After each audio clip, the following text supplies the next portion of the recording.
A bad deal, fit only for a land of pound shops and food banks. That's how the trade union movement vividly and accurately described last year's Stormont House agreement in ads in newspapers. Now, after a year of political crises in the north, we have a Fresh Start agreement, which in reality is a worse deal again. Far from a fresh start, it is a rotten continuation of austerity and of sectarianism. Hypocrisy abounds in this debate.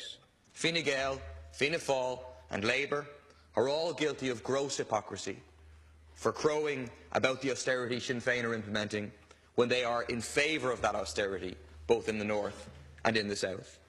But also, the hypocrisy of Sinn Féin has to be highlighted.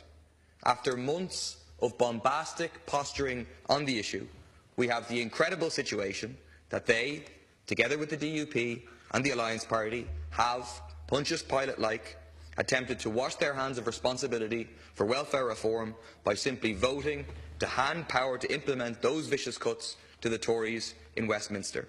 It is not a very effective way to stop them if you simply vote to give them power to implement these cuts and then continue to say that the campaign against Tory cuts must continue.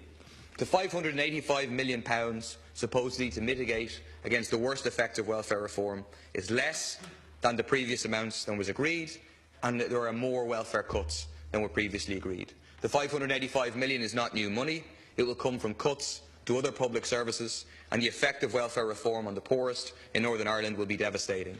Reports in Britain show a rise in homelessness, child poverty, mental health problems and even suicide rates among claimants. The agreement reaffirms that the Assembly will borrow £700 million to introduce an estimated 20,000 job losses in the civil service through the voluntary exit scheme. That will have a devastating impact on the northern economy. Whether they are lost through voluntary or compulsory redundancies, the jobs are no longer there for young people leaving education in a context where the private sector is particularly weak. The new agreement warns of challenging cost reductions for all departments and a commitment to structural reform in the big spending areas of education, health and justice. What does that remind people of? It's the language of the Troika, not the language of those that oppose austerity.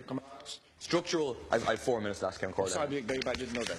Structural reform in health is the threat to close mental health daycare centres, residential homes and even a threat of closure that now lies over the Mater Hospital A&E in Belfast. Austerity is a political choice, a choice to make the unemployed and workers pay for a crisis they didn't cause rather than the super rich. That choice has been made. Yes, primarily by the Tories in Westminster, but then also in the next round by the DUP and Sinn Féin.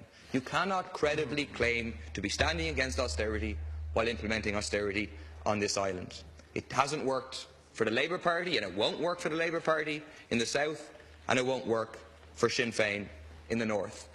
And those who support Sinn Féin, who are overwhelmingly against and completely opposed to austerity, should be asking questions of Sinn Féin.